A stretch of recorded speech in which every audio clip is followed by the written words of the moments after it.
jätkan samas vaimus, et konstruktiivne lähenemine, et minul isiklikult selline praktika puudub, seekord prognoositakse EKRE-le valimistel 3 volikogu kohta.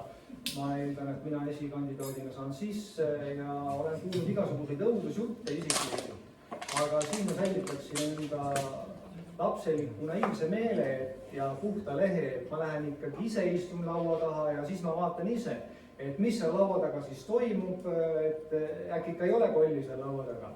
Et Arhipoviga isiklikult suhtleme suurepäraselt, on ka siin kohal, hoiab silma peal kõigel.